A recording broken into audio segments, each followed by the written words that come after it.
अब बात करते हैं मर्दानी 3 के उस ट्रेलर की, जिसे कुछ देर पहले मेकर्स ने ऑफिशियली रिलीज किया है।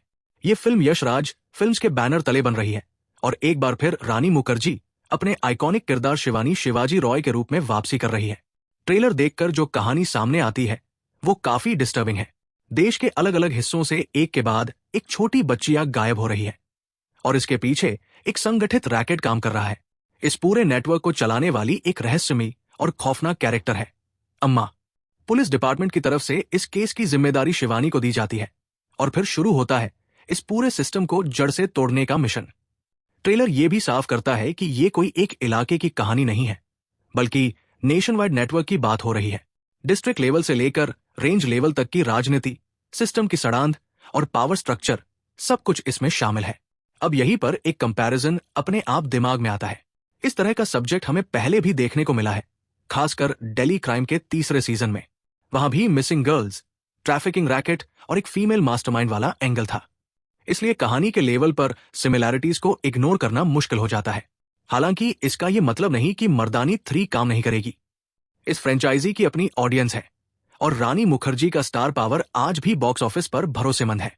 बहुत से दर्शक ऐसे भी होंगे जिन्होंने दिल्ली क्राइम नहीं देखा है, उनके लिए यह कहानी रिलेटिवली फ्रेश हो सकती है। लेकिन पर्सनल तौर पर मुझे ट्रेलर देखकर कहानी बहुत नई या अनसुनी नहीं लगी। एक और बात जो मुझे खटकी वो है ट्रेलर की लेंथ।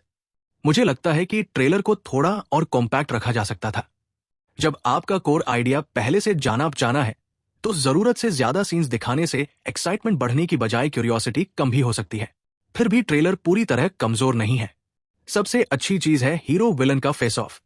अम्मा के किरदार में मल्लिका प्रसाद एज एंटागनिस्ट काफी इंटिमिडेटिंग लगती है, खासतौर पर वो ओवरफोन कॉन्वर्सेशन वाला सीन जहां कट लेने को लेकर डायलॉग्स आते हैं। और शिवानी का जवाब, कुछ औरतें कट नहीं लेती, वो तुम्हारे जैसी औरतों को काट देती है। वो मोमेंट जेन्युइनली इंपैक्टफुल है। अम्मा की एंट्री भी अच्छी तरह डिजाइन की गई है। इंटेरोगेशन रूम में उसका नाम लिया जाना, फिर उसका रिवील और वो डेविलिश स्माइल बैकग्राउंड स्कोर के साथ, ये सब मिलकर एंटागनिस्ट को थ्रेटनिंग बनाता है।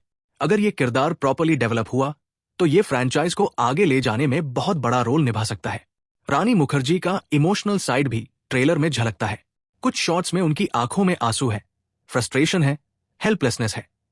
और अगर फिल्म सच में इस इमोशन को पकड़ पाती है तो ये सिर्फ एक एक्शन थ्रिलर नहीं बल्कि इमोशनली हैवी फिल्म भी बन सकती है। प्रॉब्लम बस ये है कि सब्जेक्ट हम बहुत बार देख चुके हैं। आज के ओटीटी एरा में ऑडियंस की एक्सपोजर बहुत बढ़ चुकी है।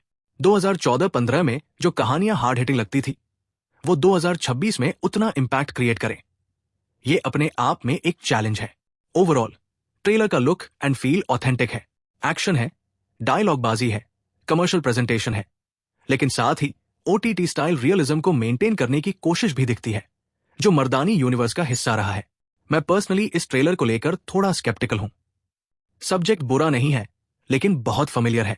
अब सब कुछ इस बात पर डिपेंड करेगा कि डायरेक्टर इसे कितनी डेप्थ, कितनी सेंसिटिविटी और कितनी ऑनेस्टी के साथ हैंडल करता है। आपको मर्दानी 3 का ट्रेलर कैसा लगा?